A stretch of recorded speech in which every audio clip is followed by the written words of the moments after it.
Hi, my name is Allie Evans, and I made the History of Auctions animation. We're getting started. I'm so excited.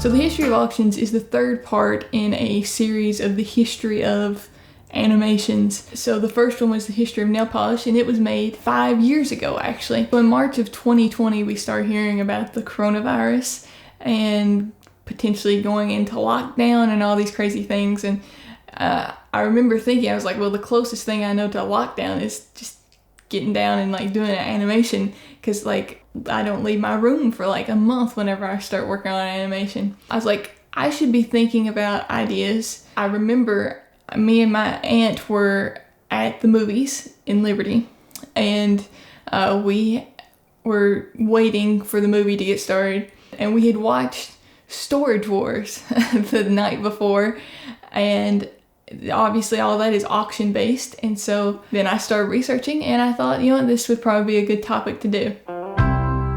We actually started April 23rd of 2020. Before I even had a script, I knew I was going to need sheets of colored paper, big sheets. We worked on that for several months. We would work maybe, couple hours every night just to try to space it out a little bit, because otherwise it's a lot of paper to cut out, and to make sheets that big it takes a long time. We've also gotten smarter since the last time we did this.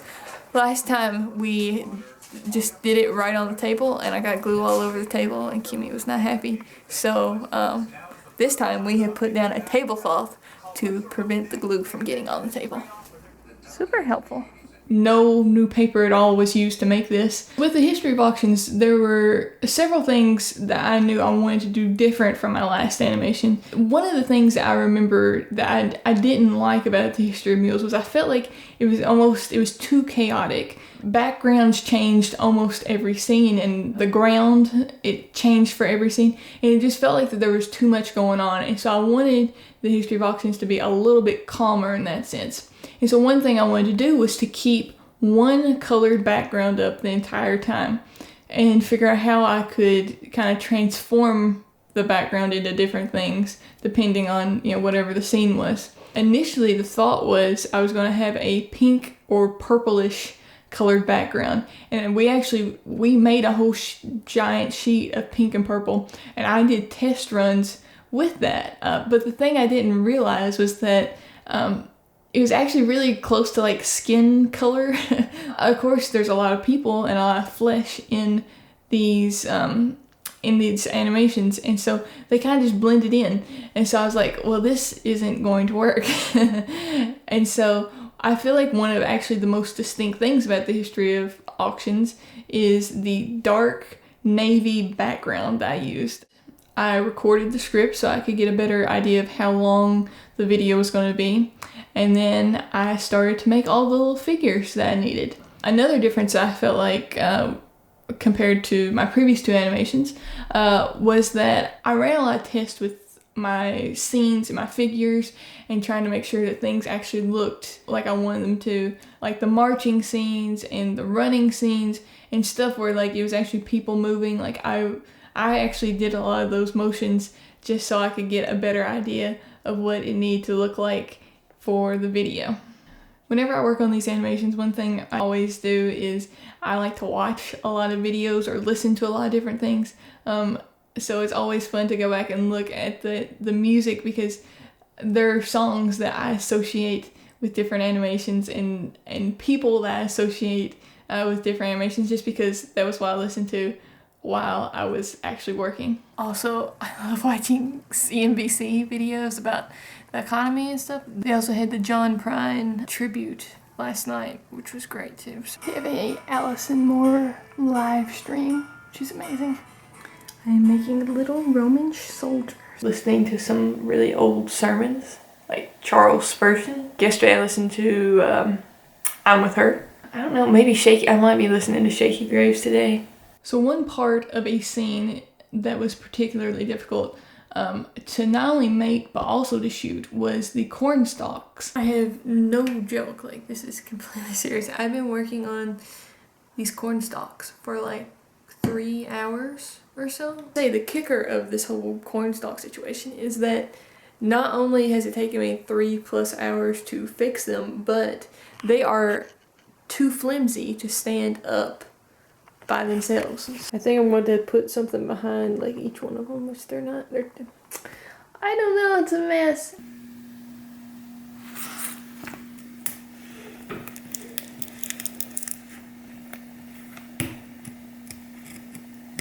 Another challenging scene was the marching soldier scene. Whenever I got started working on it, I had found some reference footage that I was like, oh yeah, I'll use that to kind of base my motion off of. And I ended up making enough legs for the entire army, which was 9 soldiers. After I made it, I ran tests and I decided I didn't like it. And so I remade the legs again. And I didn't actually make enough for all 9 of them, but I thought I could make it work well enough. But right before I started shooting, I actually went back and made a whole lot more marching soldiers' legs. So I don't even know how many of those I made, but it was several. I worked on getting everything made through July of 2020. Just enough paper to do it. The last thing that I needed to do was to actually shoot the video. The only issue was I had a lot of weddings and things getting ready to start happening.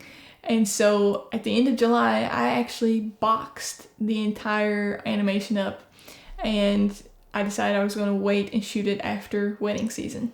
Alright, so I'm going to talk you through a little bit some of the tech that I used in making this animation. The camera I used was the 5D Mark IV, and I had just recently purchased the Zeiss Milvus 50mm. Another big upgrade was that I actually had a wall adapter for my 5D Mark IV. In my previous animations, I had 2 batteries. Often the batteries would die, and then I would have to actually take the camera off the tripod and then try to get it back right into place, which is not what you want to do with animation. I used the Aperture Amaron light. I used a Benro tripod. I did actually add a light. I had a kind of a lighting effect in the candle scene. I had my main Aperture LED panel, and then I used the Aperture 120D gel to a tungsten color, and I used it as like a backlight to kind of create a different effect. The next thing that was different with this shoot was I had C-stands. I bought C-stands. I hadn't really planned to particularly use them for this animation, but I actually ended up using them a ton for a lot of things. And I think with the C-stands, I also just all the way around, I had better support and I understood better how to rig my scenes. So the last thing that was different, I actually bought Dragonframe, which is an animation software. There's a lot of really cool things about Dragonframe. I connected my camera to my computer, so I could use my computer as a monitor, which means I did not need to have an external monitor. I could watch my animation back with the audio and make sure that they lined up and make sure I had enough frames. Whenever I worked on the history of mules or the history of nail polish, I actually counted frames. I would have to keep that number in the back of my head while I was trying to rig stuff up. And inevitably, especially the later in the day it got, I would always lose count. It was so freeing just to be able to just be like, oh, okay, Dragonframe is saving all my pictures. It's keeping up with the number of frames I have. I can go back and watch it in real time and make sure I like the way it looks. I was able to shoot this animation so much quicker than my previous one. Another thing that was really cool about Dragonframe was it had onion skin, so I could actually see an overlay of the previous frame over top of my live frame, so I can make incremental adjustments and know that it actually looks different. So all in all, there were just so many things that Dragonframe, it made my animation life so much better. This is the first time I've thought pretty much about the animation since July.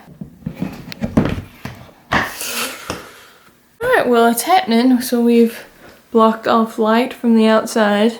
I think I'm getting ready to start taking my first shots.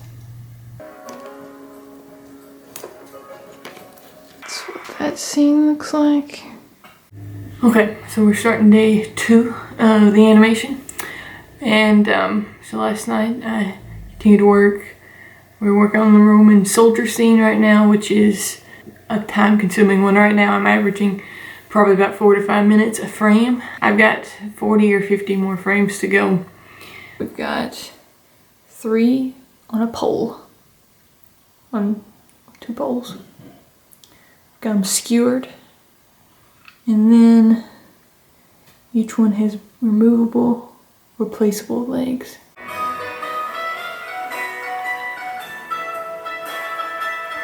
Okay, so it is day 4 on shooting. I'm getting ready to start the Stockholm, Sweden part of the auction video. I think we were 330 frames into shooting, which that doesn't sound as good. I don't, so I think we're like 330 frames out of 1200. One would hope we were doing better than that, but in terms of like the number of scenes, I had like 3 pages of scenes and we were through the first page of scenes. And hopefully we're gonna get some more stuff shot today. Let's go. You will do all spiritual and gracious things. He doesn't speak of what they themselves would be enabled to do, but of what would be given to them. I can make this jewel glitter before the eyes of all saints. So they cried out. It's day 5 of shooting. We are on frame 478. Hit my camera. Tried to fix it. Made it worse. I think I've got it pretty close. Oh, that's so annoying. So it's day 6. It is Thursday. Or no, Wednesday. It's Wednesday. So we're still shooting, and realistically we're in a pretty, I think we're in a pretty good spot right now. I'm on frame 736 right now. I wanted to get to Roger Bannister's section. That was the goal for yesterday, to get up until that point, because it's going to be a more complicated scene, so I wanted to make sure I had full brain power for it. So why do I feel like that Roger's is going to be so long? Well, there are about 5,000 parts to this scene. So we have Roger, we have miniature people and trees, we have arm parts, crowds of varying sizes, we have a big tree, and then we also have ground.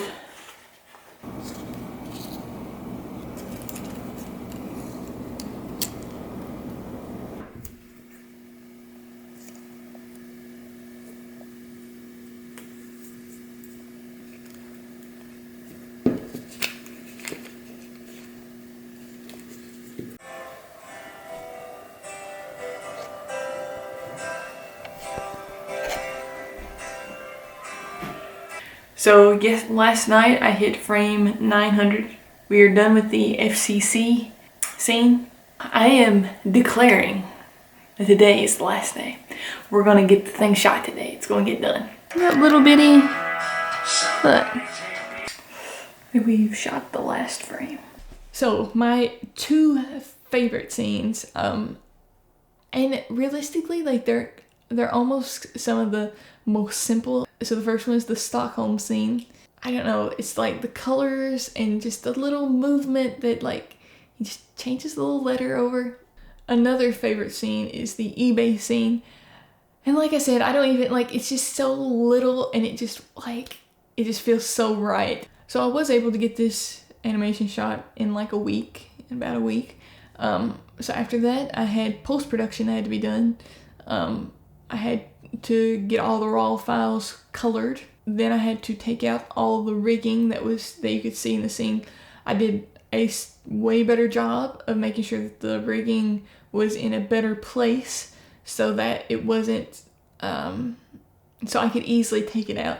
And I really did not have too many issues at all. I could also shoot like a blank slate of each scene as well with Dragonframe. The last kind of part of post was getting sound effects. And again, I used my Rode NTG3 to do that.